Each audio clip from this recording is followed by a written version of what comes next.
Assalamualaikum warahmatullahi wabarakatuh. Bismillahirrahmanirrahim. Innal hamdalillah nahmaduhu wa nasta'inuhu wa nastaghfiruh wa na'udzu billahi min shururi anfusina wa min sayyiati a'malina. Man yahdihillahu fala mudilla lahu wa man yudlil fala hadiya lahu.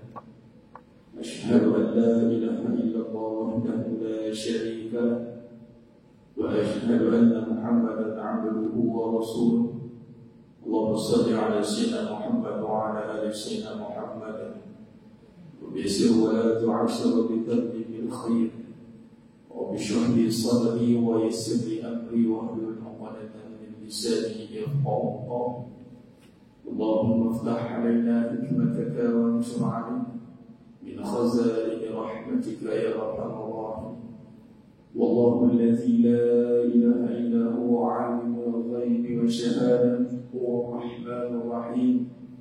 والله الذي لا إله إلا هو الملك القدوس السلام المؤمن المهيمن العزيز الجبار المتكبر. سبحان الله عما يشركون. والله الخالق البارئ المصور له الأسماء الحسنى يسبح له ما في السماوات والأرض وهو العزيز الحكيم. ولا حول ولا قوة إلا بالله العلي العظيم.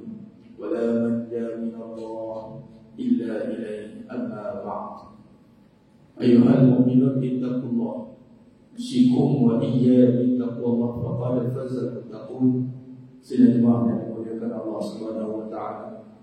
Mudah-mudahan kita semua tergolong dalam golongan hamba-hamba yang benar-benar bersyukur. Amin ya rabbal alamin. Alhamdulillah. Summa alhamdulillah ala kulli ni'am. Alhamdulillah ala kulli hal. Pertama mula dan selama-lamanya menampakkan setinggi-tinggi syukur kehadrat Allah Azza wa Jalla. Di atas segala nikmat yang telah Allah kurniakan kepada kita hari ini, terutama nikmat iman amal ketaatan. Dan alhamdulillah Allah Subhanahu wa taala masih lagi memberikan kita kekuatan, masa dan tenaga, ruang dan peluang untuk kita berada di rumah Allah Subhanahu wa taala pada permulaan hari bagi orang Islam, iaitu Maghrib. Maghrib ini adalah permulaan hari bagi orang Islam. Kiraan waktu, kiraan masa adalah kita kaitkan dengan solat, dan solat adalah penentu masa atau waktu bagi umat Islam. Jadi permulaan hari kalau kita berada di rumah Allah, ini satu perkara yang membawa kepada mudah-mudahan tanda kesyukuran, tanda sebuah ketaatan. Kita berdiri dengan solat waktu Maghrib berjemaah, yang mana antara amalan yang paling Allah cintai kata Nabi SAW itu adalah solat pada waktu, yakni waktu awal waktu itu afdal. Dan kalau kita boleh konsisten begitu, alhamdulillah. Kemudian kita duduk i'tikaf, antara amalan yang jarang orang nak rebut peluang. Apa dia? I'tikaf sambil, bukan sambil, i'tikaf berserta. Sambil ni jadi sambilan. I'tikaf berserta menunggu masuk waktu solat. Dalam waktu 5 waktu, kalau kita boleh tunggu dalam setengah jam, canggih, hebat. Sebab kita bukan kat Mekah kan, Haramain lain kita 2 jam kita tunggu, berebut saf.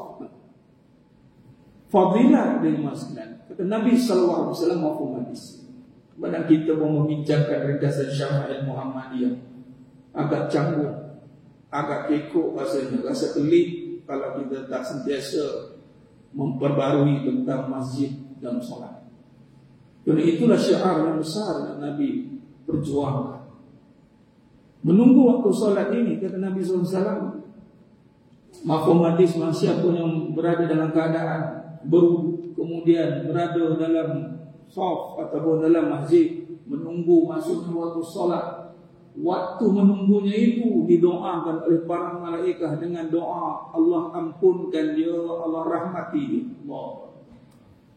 Kalau konsisten kita boleh buat perkara ni, menunggu dalam waktu yang pertama ni, awal waktu maghrib ni, nampak je malam. Jangan salah faham cara fikir, jangan berfikir macam cara barat. Barat ni malam dia kata dah tak ada kerja dah. Walhal malam bagi kita permulaan kerja. Cuba tengok, malam dia bermula ibadah maghrib. Nah, jadi kerja kita ni walaupun nampak malam, tetapi permulaan hari kita maghrib, dan kita bermula dengan menunggu masuk waktu solat. Hebat sekali. Saya ucapkan tahniah dan syabas. Jawab awal cakap tahniah dan syabas pada amalan. Sebab aku nak senang.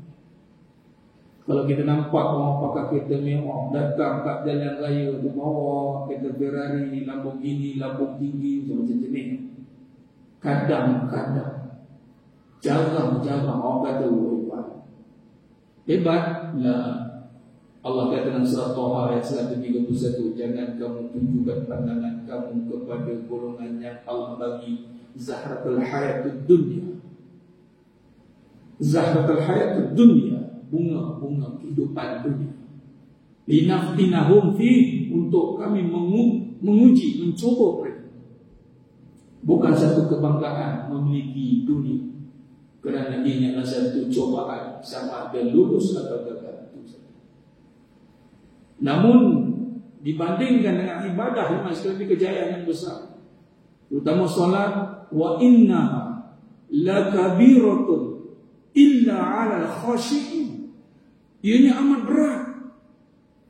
Jadi kalau tuan-tuan boleh meloboskan diri untuk melakukan amalan yang amat berat, ini luar biasa yang masuk. Syukur. Raihkan rasa itu dengan kesyukuran dan ketakjuban kepada kekuasaan Allah. Bagaimana orang takjub dengan boleh dapat dunia menangis-nangis. Hebat dapat dunia, hebat. Dia tak tahu dunia untuk benangan dia lepas tu. Maka marilah kita menghargai nilai amalan yang kalau nak dibandingkan dunia, Allahu Akbar. Solat sunat saja, sunat saja. Kau lihat subuh tu, Nabi kata dunia seisi.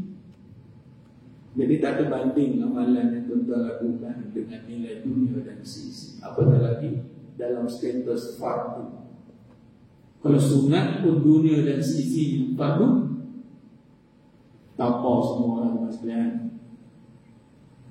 Kita dah bincangkan dalam bab majalah fi tuhid Rasulullah sallallahu alaihi wasallam. Ada ketika kita kena silap segi buat ulang kaji. Kita buka tengok contoh dalam bab tauhid Rasulullah sallallahu alaihi wasallam, dalam bab ketawa Nabi sallallahu alaihi wasallam, hadis yang membuatkan Nabi ketawa. Nabi cerita tentang apa? Orang yang terakhir keluar daripada syurga itu, minta maaf, terakhir keluar daripada neraka itu dan masuk syurga. Yang terakhir keluar daripada neraka dan masuk syurga. Yang terakhir, makna kata ni,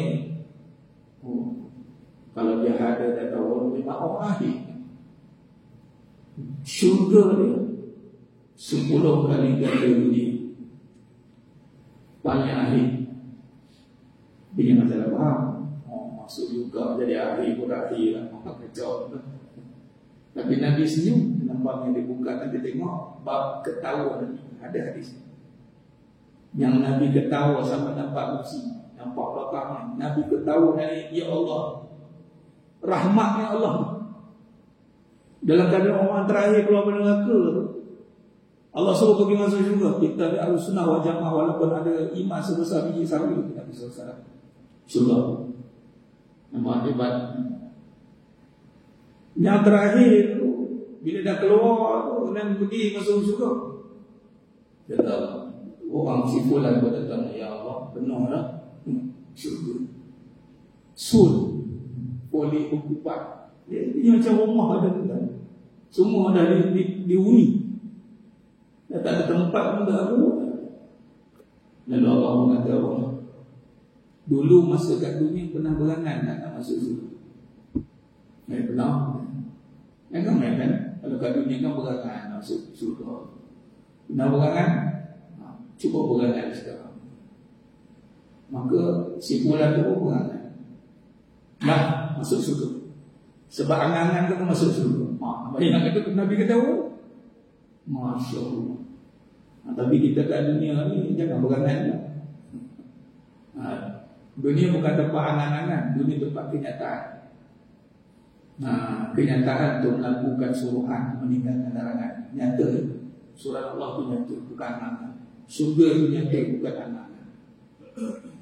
Jadi dunia dan seisinya ni paling rendah kali 10 kali ganda dunia. Jadi tuan bayangkan kalau istiqamah fardu Allah, istiqamah niat pula dengan nak menghidupkan sunnah baginda Nabi Muhammad SAW, martabat maqam pahala dah lain. Kalau niat nak menghidupkan sunnah baginda Nabi Muhammad SAW, martabat pahala cinta. Hormon cinta ni dah masuk surga. Masuk surga. Mudah-mudahan kita mengaji ringkasan Syiah Muhammadiyah ni. Nak pula dalam bab malam ni kita nak bincang majah fi sabr Rasulullah sallallahu alaihi wasallam. Kita nak bincang tentang puasa sunat Rasulullah sallallahu alaihi wasallam. Memang banyak amalan baginda Nabi Muhammad sallallahu alaihi wasallam. Kita baca di kitab Azam nak buat. Kalau tak boleh buat semua, jangan tinggal semua.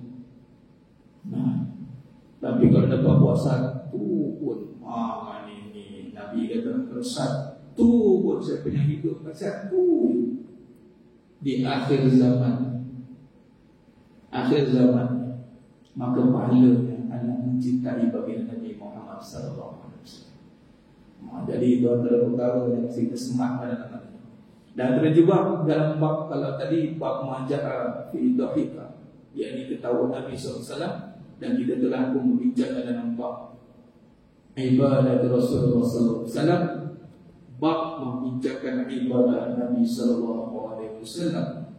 Kalau kita lihat perbincangan bab ibadah Nabi, sekejap saya tengok sebuah balik sekalian ni.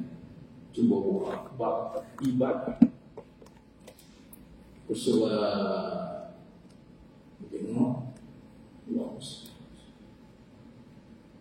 cara makan, duduk, ada yang minum, besar. 131 masih ini. Alhamdulillah. Muka surat 131. Nah, ibadah ni ibadah. Nah, tengok ni just sekadar nak murajaah. Kita nak murajaah. Nak kaitkan dengan syukur. Kalau kita lihat hadis yang ke-161, ibadah Nabi sallallahu alaihi wasallam. Bila sebut ibadah ni kan umum, luas kan? Ibadah itu perbahasan luas. Cuma bila berbincang tentang ibadah, apa perbahasan yang dibawakan oleh Imam Tirmizi?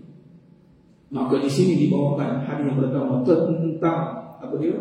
Tentang Nabi melakukan solat sehingga kaki baginda bengkak. Lalu Sayyidatina Aisyah radhiyallahu anha bertanya, mengapa kau memberati dirimu padahal Allah SWT telah mengampuni dosamu yang telah lalu dan yang akan datang? Lalu apa bagi jawab? Qal afala akunu 'abdan syakura. Baginda menjawab, tidakkah aku ini hamba Allah yang bersyukur? Sedang jemaah yang muliakan Allah SWT, boleh nampak tak mesej apa yang cuba disampaikan? Yang pertama, martabat ibadah itu bukan lagi kerana padanya itu ada ganjaran yang disertakan, walaupun tidak menjadi kesalahan. Untuk kita mengharapkan ganjaran pahala itu dibenarkan. Cuma cuba kita renung seketika. Agak-agaknya lah, tiba-tiba kita dapat satu pesanan ringkas. Ada orang saya minta WhatsApp. Tanya, anda telah dijamin syurga, diampunkan dosa. Agak-agaknya gimana gitu? Kalau saya lah, patah balik orang. Sebab dah jamin syurga, dosa tak ada, tak beramal apa-apa lagi. Nah, faham kita begitulah kan. Kalau tak beramal kan macam tu, fardu kan dosa. Kalau tinggal yang sunat, rugilah kita, tak dapat pahala. Yang tak dapat pahala tu rugilah. Kalau meninggalkan yang wajib, dosa lah. Bermaksud melibatkan dosa pahala. Katalah pahala tu dah kumpul syurga, dosa diampun semua. Agak-agak nak beramal tu. Macam ini sudah bagus. Patah balik. Tapi tidak bagi Nabi Muhammad SAW. Rupanya martabat ibadah kita ni dia masing. Di samping kita nak mengharapkan iman dan wahtisaban, mengharapkan ganjaran, tidak menjadi masalah. Memang Allah nyatakan dalam Quran, falahum ajruhum 'inda rabbihim, pahala yang banyak di sisi kami. Namun di situ datang perbahasan ibadah, aku beribadah kerana aku bersyukur. Nah, maka itulah sifat ibadah Nabi sallallahu alaihi wasallam. Kalau dalam sunat pun bersyukur, yang wajib, nah, lebih lagi lah. Datang masjid sebab bersyukur, bersedekah sebab bersyukur, buat amal ibadah yang lain sebab bersyukur. Maka syukur itu menjadi asas kepada seluruh amalan kita. Namun di situ Allah nyatakan, qalilan ma tashkurun. Sedikit hamba-Ku yang bersyukur. Yang beramal banyak, bersyukur, lalu beramal itu sedikit. Kerana apa jemaah sekalian? Kerana syukur itu dimulai dengan ingat Allah. Allahumma a'inni ala zikrika wa syukrika. Syukrika yang kedua, wa husni ibadati yang ketiga. Boleh jadi yang pertama, boleh jadi menawazkan jadi kita jauh, kita jauh. Kita beramal, bukan kita lah, si fulan ni beramal. Kita ni kan buat kita pula dalam yang dengar ni kan sensitif. Tapi itulah perkataan yang paling mudah nak ditukar bahasa. Kata ganti nama. Si fulan ni beramal sebab ingat ada masa, bukan ingat ada Allah. Boleh faham kan? Ingat ada masa, bukan ingat ada Allah. Ini kita dah syarahkan dulu tentang kenapa datang masjid. Nisbahkan kepada kenapa pergi rumah. Kenapa balik rumah mak? Kerana ada mak, bukan ada masa. Malah bukan ada harta. Balik aku nak faraid ni, nak kabut balik. Belum faraid aku nak wasiat, nak kabut balik. Bukan sebab ada apa-apa, sebab ada mak, lalu kita adakan masa. Kalau rumah mak balik datang sebab ada mak. Kalau rumah Allah, rumah ni syariat, jangan salah faham. Ada juga yang tak faham, kata rumah mana ada tempat ke Ustaz? Allah, situ ada fikir. Itu syariat. Allah punya Baitullah, itu syariat kita. Syariat kita datang rumah Allah sebab ada rumah, ataupun sebab Allah ada. Allah wujud, kidam, baqa, kan? Allah ada. Datang rumah Allah sebab Allah ada. Kalau Allah ada dan masa. Maka tidak heran KPI akhir zaman kebangkitan Islam itu diukur dengan syariat syiar penuh masjid kerana datang yakin Allah ada. Maka dimaksudkan sekarang boleh tepuk dada dan iman. Senang mengajar orang datang masjid itu pun, kerana ianya berbahasan iman. Innama ya'muru masajidallahi man amana billah. Imam Abu Hanifah mensyarahkan perbahasan wujud. sifat nafsiyah dalam Ummul Barahin. Imam Sanusi mengambil perbahasan Imam Abu Hanifah, wujud dengan perbahasan amantu billah. Imam Abu Hanifah dalam Fiqhul Akbar mensyarahkan wujud itu dengan perbahasan amantu billah, beriman kepada Allah, bermaksud Allah ada. Malah Imam Ahmad bin Hanbal syarahkan dengan perbahasan al-wujud dengan mana alih dan ma'rifah, dengan maksud yang ada hanya Allah. Imam Abu Mansur Al-Maturidi mensyarahkan dengan perbahasan dalil wujud Allah itu adalah dengan melihat alam semesta. Adanya alam bukan alam itu ada. Adanya alam itu kerana Allah yang ada. Tamsil kepada apa? Tamsil kepada kita datang rumah orang, datang rumah saudara, datang waktu malam, tengok lampu terbasam, kipas terbasam, lalu kita pun bagi salam. Dah bagi tahu nak datang, bagi salam 3 kali tak menjawab. Assalamualaikum. 3 kali menjawab. Mana pergi ni? Kipas terbasam, lampu terbasam. Orang ada ni. Ke kita jawab, kipas ada ni, lampu ada ni, ada orang cakap gitu. Tak ada lagi dah video gitu, tengok kipas terbasam, lampu terbasam. Ini tanda ada orang. Mesti ada ni. Mana ada begini? Tak dengar ramai. Kita ada. Kita ada tu bukan nampak kita, nampak orang.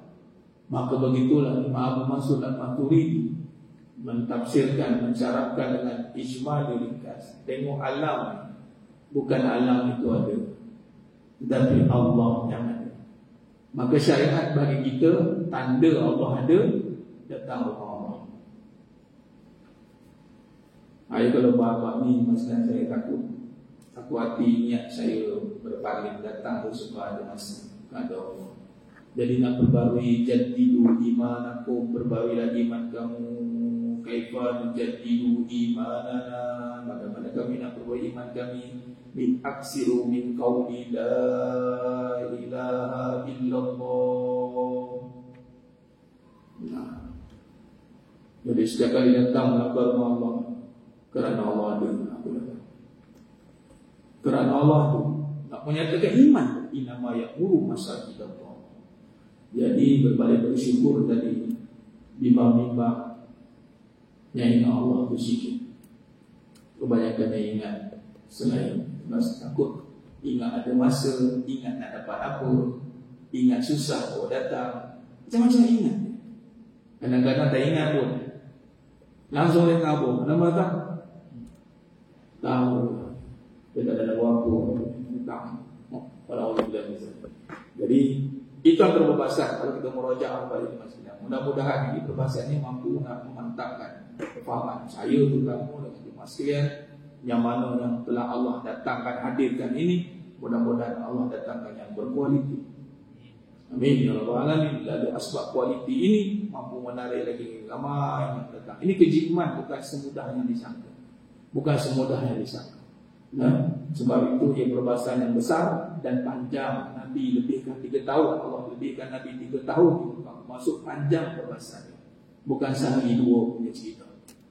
Itu antara bila kita cerita bab Nabi SAW, masa tak boleh lagi daripada syiar yang besar. Nak masjid, bab syukur, bab ibadah, solat. Itu mesti kita kena seringkali kita perbarui penceritaan, pengkhabaran ini agar kita tahu ke mana hala tuju ibadah kita, dan setiap amalan yang kita lakukan itu benar-benar mengikut manhaj bagi Nabi Muhammad sallallahu alaihi wasallam. Dalam bab majah abisan Rasulullah sallallahu alaihi wasallam, bab puasa Rasulullah sallallahu alaihi wasallam, bab ini merupakan hadis-hadis yang menceritakan tentang ibadah puasa yang dilakukan oleh Nabi sallallahu alaihi wasallam. Merangkumi puasa fardu, iaitu puasa pada bulan Ramadan dan juga puasa-puasa sunat. Hadis yang ke-185. An Abdullah bin Syafiq qala Sa'altu Aisyah radhiyallahu anha an siyami Rasulillah sallallahu alaihi wasallam. Qalat kana yasumu hatta naqul qad sara wa yuftiru hatta naqul qad afṭara. Qalat wa ma sama Rasulullah sallallahu alaihi wasallam shahra kamilan munzu qadimal Madinah illa Ramadan. Yang bermaksud Abdullah bin Syaqiqah radhiyallahu anhu menyatakan Rasulullah sallallahu alaihi wasallam berpuasa, sehingga kami mengatakan sungguh baginda berpuasa, manakala pada waktu lain pula Rasulullah juga tidak berpuasa, sehingga kami mengatakan sungguh baginda tidak berpuasa. Semenjak tinggal di Madinah, Rasulullah tidak pernah berpuasa penuh selama sebulan kecuali puasa bulan Ramadan.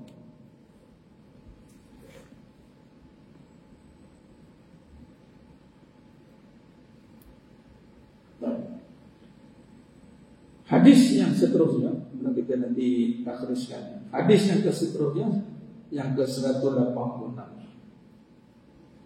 An Anas bin Malik radhiyallahu anhu annahu su'ila an shaumin Nabi sallallahu alaihi wasallam faqala kana yasumu min asy-syahr hatta nara an la yuridu an yuftira minhu wa yuftiru minhu hatta nara an la yurida an yasuma minhu syai'an.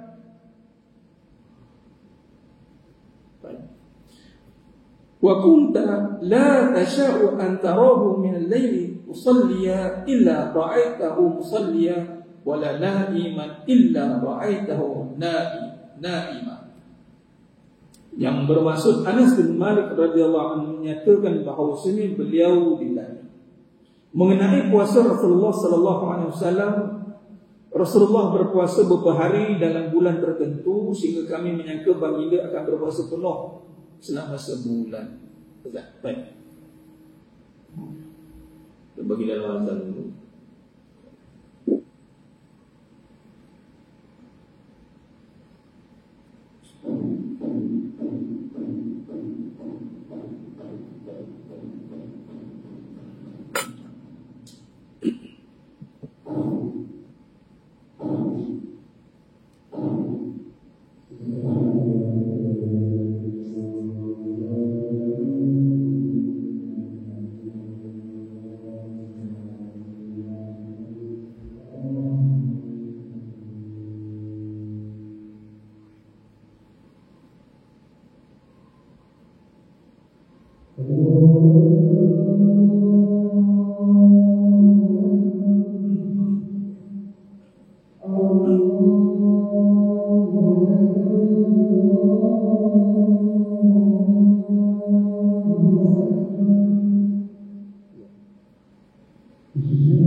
Allahumma salli ala sayyidina Muhammad wa ala sayyidina Muhammad. Sudah dimana mengucapkan Allah SWT. Khair, kita habiskan hadis yang kedua.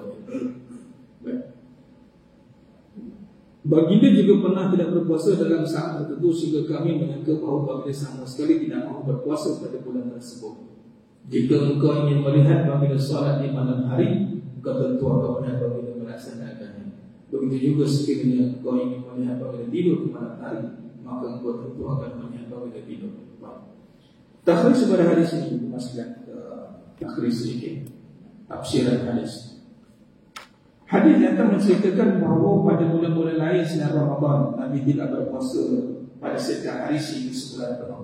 Ada kalanya baginda berpuasa dan ada kalanya baginda berbuka tidak berpuasa. Pada bulan Ramadan saja baginda berpuasa setiap hari sehingga sebulan penuh. Itu yang pertama.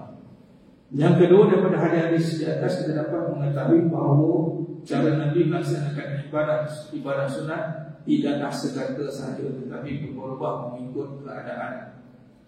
Maksud kata, ada waktu Nabi buat nampak seakan buat, ada waktu langsung nampak tak buat. Bermaksud mengikut keadaan itu, supaya nampak keringanan. Ingat, dalam bab ibadah Nabi SAW itu misinya itu tidak akan memberatkan, tidak nak mau memberati umat. Sejajar dengan apa yang Allah SWT katakan, la yukallifullahu nafsan illa wus'aha. La yukallifullah itu kebanyakan faham ujian, beban. Walhal perbahasannya adalah tidaklah Allah membebankan tanggungjawab syariat itu kepada hamba-hamba. Sedang syariat Islam itu adalah bukan satu yang membebankan, yang mampu untuk dilakukan. Nah, sebab itu Nabi SAW juga menerjemahkan kaedah dalam berpuasa, yang mana dalam sebulan itu ada yang puasa tidak melainkan Ramadan saja penuh. Ini yang untuk hadis yang dua yang kita beritakan. Dan pengajaran berhadis ini galakkan berpuasa pada setiap bulan. Hadis datang menunjukkan kepada kita bahawa Nabi SAW ada berpuasa pada setiap bulan. Cuma baginda tidaklah berpuasa pada setiap hari, kecuali pada bulan Ramadan saja. Akan ada perbahasan tentang setiap bulan ada bulan yang Nabi, hari yang Nabi puasa. Itu kita akan bincang pada hadis yang ke depan. Berkata Imam Nawawi, adalah digalakkan yang ini disunatkan untuk tidak sunyi pada mana-mana bulan yang kita lalui daripada berpuasa. Maksud Imam Nawawi itu adalah kita digalakkan berpuasa pada setiap bulan, walaupun sehari akan tidak kosong bulan yang kita lalui daripada ibadah puasa. Imam Nawawi. Hadis tadi juga menunjukkan kepada kita bahawa puasa sunat tidak terhad pada hari tertentu saja. Dari segi keharusan berpuasa padanya, tetapi sepanjang tahun ala terbuka untuk kita berpuasa sunat, kecuali pada bulan Ramadan saja kalau dilaksanakan puasa fardu serta 2 hari raya, hari tasyrik 11, 12 dan 13. Maksud kata di sini nampak keterbukaan untuk melaksanakan ibadah sunat, yakni berpuasa, melainkan puasa Ramadan itu telah menjadi fardu dan hari yang ditegak, yakni pada hari tasyrik yang diharamkan berpuasa. Jadi jemaah sekalian, kesimpulan kita sambung pada perbahasan datang untuk di sini kalau kita lihat bab puasa kita akan nampak perbahasan tentang syukur, kita akan bincangkan. Cuma apabila membincangkan tentang fardu, ada ketika Allah wajibkan kita berpuasa dan ada ketika yang hari tasyrik Allah larang kita. Sepakat yang waktunya diharapkan berpuasa. Di sini bermaksud ada satu mesej yang penting yang kita perlu faham daripada kita menahan diri pada makan dan minum. Basic. Apabila menahan diri pada makan dan minum, itu adalah kerana melihat dan mengingati bahawa yang bagi makan, izin makan minum itu Allah, bukan atas kita. Dan juga jangan tak makan. Makan, jangan tak makan. Lepas saya kena makan. Sehingga kan dilarang. Masuk kata ini kita makan minum benar-benar kurniaan Allah SWT. Dan ketahuilah bahawa saya jemaah sekalian, makan dan minum hanya akan berada sambungannya di syurga, tidak ada di neraka. Jadi selalulah nasihat anak-anak tadi kita nak makan sedap, nak kita sambung makan dekat syurga. Sebab tu setiap kali majlis ilmu contohlah, yang malam ni tak ada kan. Kalau kita buat majlis tu macam nak bagi mesej itu kan. Setiap kali majlis ilmu je ada makan. Tu makan majlis. Lebih makan Ustaz, apa hal? Manakah tidak, majlis ilmu kan raudhah min riyadil jannah. Bab makan-makan ni kan menggambarkan surga. Tinggal lagi makan tak ingat dia, ini Allah yang Maha Esa, itu Allah Maha Murka tu. Sebab tu dikaitkan dengan puasa dan juga jangan tak makan. Larangan tu ada. Kat situ ada perbahasan yang besar tentang makan. Jadi saya suka kaitkan dengan tagline itu. Kalau nak makan sedap lagi, kita sambung makan di syurga. Di neraka tak ada makan dan minum, yang ada adalah penyiksaan semata-mata. Wallahu ta'ala, kita sambung pada perbahasan kata akhir. Ya. Ittiqah. Datang majlis tu. Allah ada.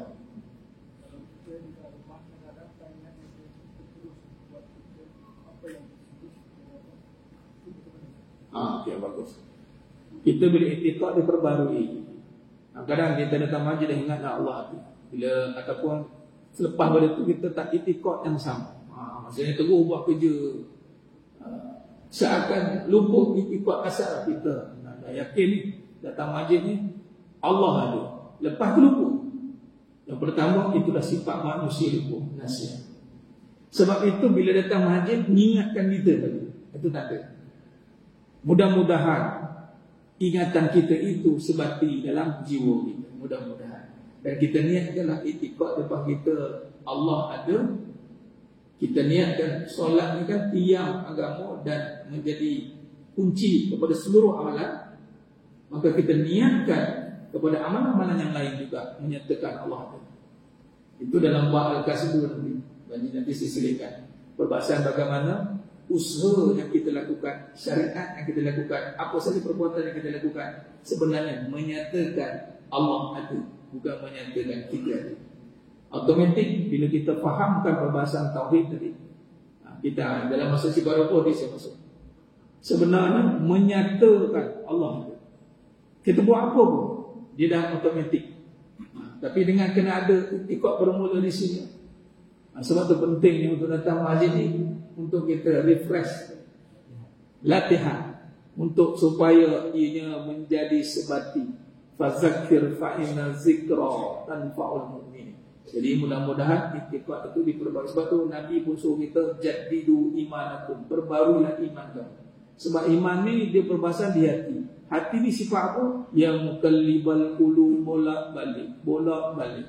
Jadi memandangkan bila ada syariat untuk mendidik ingat, mudah-mudahan ingatlah kita setiap masa. Sebab ada perbahasan dalam 7 golongan yang dinaungi di yaumul mahsyarati. Kita keluar masjid, hati tinggalkan dalam masjid. Kita tinggalkan hati dalam masjid, jasad keluar. Jangan terbalik.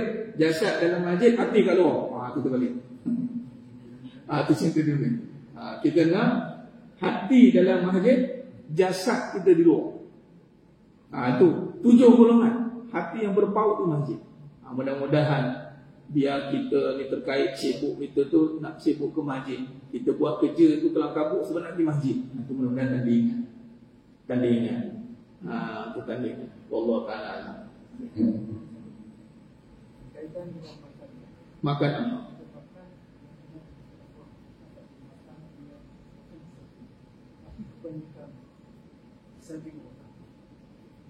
Diri kita sendiri kadang-kadang setiap makan tak ingat makan seperti Allah. Tadi kata bila kita kaitkan tadi setiap kali makan sepatutnya ingat kepada Allah. Tapi kebanyakannya lupa. Memang itulah lumrah. Qalilan ma tashkurun. Sedikit hamba-Ku yang bersyukur. Sebab itu kita kena mohon kepada Allah sebagaimana Nabi ajarkan, yakni Allahumma a'inni ala zikrika wa syukrika wa husni ibadati. Kita minta Allah bantu untuk ingat kepada Allah dalam asbab makan. Memang mudah. Apalagi tentang benda sedap, benda senang, benda mudah, senang kita nak lupakan Allah. Jadi bila datang peringatan perbincangan begini, mudah-mudahan membantu kita untuk ingat Allah. Itu adalah sampai kita sedap, kita sebut Allah yang tinggi Allah dan rumah tak pemakan waktu Allah Pemakan kita tu bahkan bila zikir tahlil kita kena biasakan bila bertahlil. Jangan tak ingat untuk orang meninggal dunia ni. Kena ingat ada segala jadi beriman. Ya, nak bersih, nak ingat yang hidup ni. Tahu tak? Bagi penting tak? Bagi kita insan yang boleh datang ke rumah Allah adalah insan yang amanah. Bila Di mana kalau kita datang dan sibuk dengan dunia, itu bagaimana? macam ni sampai buat apa yang pada sini. Macam mana keadaan iman? Itulah yang saya nyatakan awal tadi, berat nak menyatakan kebenarannya. Jikalau kita tafsirkan, terjemahkan, datang rumah Allah itu menyatakan iman, man amana billah wal yaumil akhir. Saya akan tafsir sebagai contoh rumah Allah. Saya tafsir di mas sekalian, saya lontarkan untuk buat kesimpulan. Apabila kita datang rumah Allah, kita beriktikad bahasa jawapan sebab rumah ada. Kemudian seketika kita datang rumah Allah, jawapannya sebab apa? Mak dan ada. Jarang sekali ada anak yang ada mak, melainkan memang luar cerita lah ni. Normalnya ada mak balik sibuk macam mana tak dapat sekejap pun balik. Kalau datang langsung mak dah tak ada. Jadi kalau tak datang masjid, jawab. Saya tak tegang mak nak jawab. Kok rasa dia yakin ada Allah tak ada. Mak. Alhamdulillah kita Imam Syafi'i rahimahullah ta'ala letakkan fardu kifayah. Kalau kena yang wajib bukan baik. Sebab wajib memang iman. Jadi mudah-mudahan kita bisa baik. Mudah-mudahan. Tetapi syariatnya begitulah. Memang kebenaran tetap disampaikan. Mudah-mudahan kita terhindar daripada golongan yang diingat mak dia, diingat. Cuma ya Allah, payah nak balik.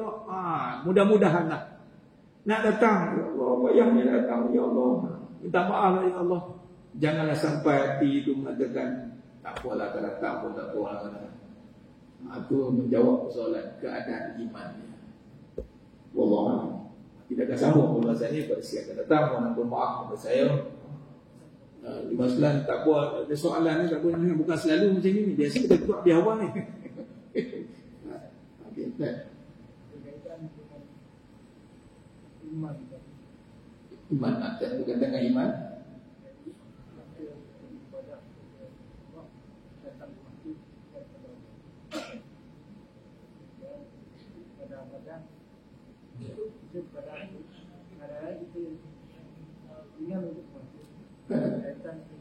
Iman berkawan.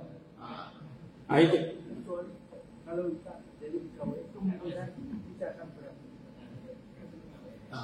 Itulah tadi, apabila kita cuba untuk perbarui iman kita, niat kita, dengan mudah-mudahan bila kita dengan pengajian ini membantu untuk seringkali perbarui niat. Datang ni bukan sebab ingat lain, bukan sebab ingat ada masa, ingat ada kawan, tapi perbahasan kita ni datang sebab ingat Allah ada. Itu itikad kita, dan kita cuba nak meluruskan dia. Dan mudah-mudahan Allah ampunkan kita, Allah bantu untuk kita ingat. Wallah. Kemudian dia ingat pada Allah, kemudian terlupa. Itu maksudnya manusia itu bersifat nasihat terlupa, namun diperingatkanlah setiap masa. Kita peringatkan, mudah-mudahan ingatan itu melekat pada kita. Mudah-mudahan. Kita kena aplikasi sebab ada yang padang pun. Tak sulit. Hari itu malam ada 5 waktu. Tapi kadang-kadang kita datang ke masjid itu hanya 1 waktu. Berkaitan dengan ada sifat dibuka. Itu maksudnya tadi. Itu mudah-mudahan. Ada ketika Tak apa jemaah sekalian, tak maaf. Kita kena raih nanti datang majlis ilmu kan. Bukan selalu nak tanya soalan, ketika Allah bagi ini, anggaplah ini seluruh rezeki untuk kita. Kemudian kita solat. Dalam kita nak melakukan ketaatan ini penting ni, mas, betul. Perbahasan kita datang rumah Allah, tanda Allah ada. 5 waktu kita boleh datang. Maka di sini, dalam bila kita datang itu, kita menyatakan Allah ada. Kita ingat. Ada ketika kita tak dapat datang, mudah-mudahan kita ingat juga Allah ada. Itu maksud saya. Kita datang rumah Allah ni bukan sebab ada masa, bukan sebab ada sesiapa, sebab ada Allah. Sekiranya terhalang untuk kita datang, tetaplah ingat Allah ada. Bukan sebab ada benda lain, tak apa tak datang pun tak apalah kerana ada jawatan ke kena datang, bukan sebab lain. Kalau hari ini kita tak datang masjid, katalah ada sebab lain, tetaplah itikad, ya Allah, aku yakin kau ada. Itu itikad kita. Kalau tak dapat 5 waktu tu nanti ya. Kalau dapat, alhamdulillah, syukur, alhamdulillah. Mudah-mudahan. Baik, wallahu ta'ala. Nanti kita sembang lagi. Wallahu a'lam. Terima kasih. Dan untuk pengakuan semua memang soal jawab ni jaga kita ada. Tinggal lagi bila datang ilham nak bertanya, bagi peluang untuk bertanya kerana mungkin masa ni ada. Ya, wallahu a'lam. Mohon maaf daripada saya. Dan mudah-mudahan ada manfaat kepada setiap pertanyaan itu daripada pengajian kita. Wallahu a'lam. Kita jumpa pada siang akan datang. Aku qouli hadza wa sallallahu alaihi wa lakum wa bil taufiq wal hidayah. Assalamualaikum warahmatullahi wabarakatuh. Aku dengan tasbih kafar dan surat al-asr. Subhanakallahumma wa bihamdik asyhadu an la ilaha illa anta astaghfiruka wa atubu ilaik. Bismillahirrahmanirrahim. Wa na'udzu billahi min khusr ila alladzina amanu salihat wa tawassaw bil haqq wa tawassaw bis sabr wallahu a'lam bis-shawab. Takbir. Allahu akbar.